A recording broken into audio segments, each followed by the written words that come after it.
Australia जाने के लिए इंटरनेशनल स्टूडेंट्स का जो क्रेज है वो डे बाय डे इंक्रीज हो रहा है। अगर आप भी उनमें से हैं, ऑस्ट्रेलिया जाना चाहते हैं स्टडी वीजा पर, तो आपको पता होना चाहिए कि आपका टोटल बजट कितना हो सकता है। पहले हम बात कर चुके हैं कनाडा की टोटल बजट की। तो अगर आप नए हैं इस चैनल पर, इसी चैनल पर आप देख सकते हैं वो वीडियो जहां पर हमने डिस्कस किया है कनाडा का टोटल बजट स्टडी वीजा के लिए। Hello everyone, welcome back to Think Smart once again. My name is Anjana Thakur Verma. जैसे कि आप सब जानते हैं कि आज का टॉपिक है कि स्टडी वीजा का टोटल बजट क्या है।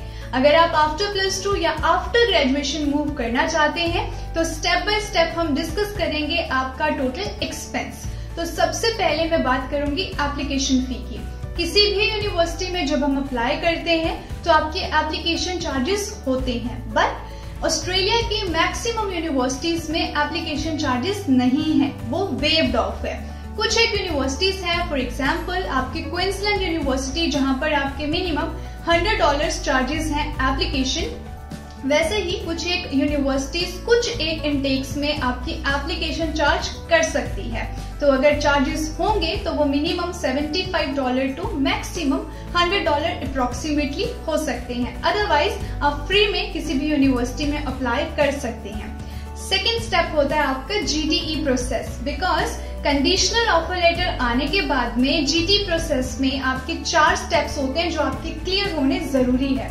अब ध्यान से सुने, बहुत सारे स्टूडेंट्स को बेवकूफ बनाया जाता है कि GT प्रोसेस के अलग से चार्जेस होते हैं जो आपको पे करने होते हैं। ऐसा कुछ भी नहीं है। आपको कोई भी इंटरव्यू क्लियर करने के एक्स्ट्रा चार्जेस नहीं देने होते, आपको कोई भी फंड्स क्लियर करवाने के एक्स्ट्रा चार्जेस नहीं देने हैं। ओवरऑल मिनिमम एप्लीकेशन फी के साथ आप अप्लाई कर सकते हैं अगर यूनिवर्सिटी के साथ है। अदरवाइज GTE क्राइटेरिया के अलग से कोई भी चार्जेस नहीं होते हैं। इस बात का ध्यान आप रखें, आप बेवकूफ ना बने, किसी के साथ स्कैम में ना फंसे।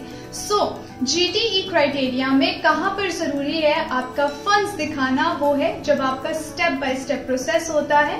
फर्स्ट स्टेप होता है आपकी डॉक्यूमेंटेशन वेरिफिकेशन, सेकेंड स्टेप होता है आपकी SOP जहां पर आप सबमिट करते हैं और उसके बाद में आपके फंड्स की टर्न होती है और साथ ही आपका इंटरव्यू होता है।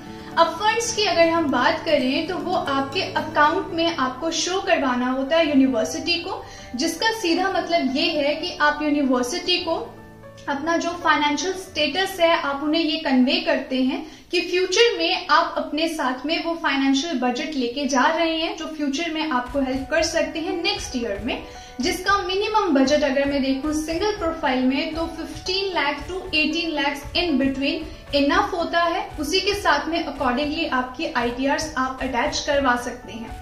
इस बात का ध्यान रखें कि जो भी आपका फंड्स है वो आपके अकाउंट में जब आप शो करते हैं तो वो आपके पेरेंट्स या ग्रैंड पेरेंट्स या आपका खुद का अकाउंट होना चाहिए with source of income. Next step होता है आपका ट्यूशन फी का। जब आपका GTE क्लियर हो जाता है फिर आपको अनकंडीशनल ऑफर लेटर इशू होता है, उसके बिहाफ पर आप अपनी ट्यूशन फी सबमिट करते हैं। ट्यूशन फी की अगर मैं बात करूं तो ये वेरी करता है आपके कोर्स प्रोग्राम पर। बिकॉज अगर आर्ट्स वाले या कॉमर्स वाले बैकग्राउंड वाले मैं स्टूडेंट्स का देखूं तो मिनिमम जो फी क्राइटेरिया है आपका वो 6.5 लाख से मैक्सिमम 9-9.5 लाख के बीच में हो सकता है। वैसे ही अगर हम बात करें मेडिकल और नॉन मेडिकल बैकग्राउंड स्टूडेंट्स की तो आपका जो मिनिमम फी होती है वो 8 lakh to maximum 11 lakh in between हो सकती है। तो ये डिपेंड करता है आपके course to course, program to program, but आपको एक आइडिया मिल गया कि आप कितनी फी पे कर सकते हैं। और साथ ही बता दूं जो ड्यूरेशन है, बिकॉज फॉर एग्जाम्पल आप 3 इयर्स के बैचलर प्रोग्राम के लिए जाते हैं तो आपको मिनिमम 6 मंथ की फी पे करके जानी है। आई नो थोड़ा कॉस्टली है, ज्यादा ही कॉस्टली है, बिकॉज अगर हम कनाडा का देखें तो कनाडा में 1 साल की फी आप सबमिट करते हैं जो कि अप्रोक्सीमेटली 10 लाख इन बिटवीन होती है।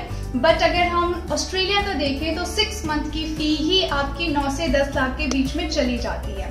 इसी के साथ में जो आपका एक्सपेंस है, जो मेजर एक्सपेंस है, वो है आपका हेल्थ इंश्योरेंस, जिसको आप अवॉइड नहीं कर सकते बिकॉज बिना हेल्थ इंश्योरेंस पे किए आपकी COE इशू नहीं होती। तो हेल्थ इंश्योरेंस जो आपका पे होता है सिंगल प्रोफाइल में वो 60 to 80,000 इन बिटवीन हो सकता है डॉलर रेट की फ्लक्चुएशन की वजह से। इसी वजह से मैं आपको लमसम का आइडिया दे सकती हूँ। इसी के साथ नेक्स्ट जो आपका एक्सपेंस है वो है आपका मेडिकल का 6,000 to 7,000 पर पर्सन चार्जेस होते हैं जो आप पे करते हैं, और उसके बाद आपकी फाइल आप एम्बेसी में जब आप सबमिट करते हैं, एम्बेसी फी भी आपकी जो है वो 27,000 टू मैक्सिमम 30,000 इन बिटवीन होती है। अगेन डॉलर रेट फ्लक्चुएट होता है, उसकी वजह से आपकी जो फीस है वो भी फ्लक्चुएट होती है।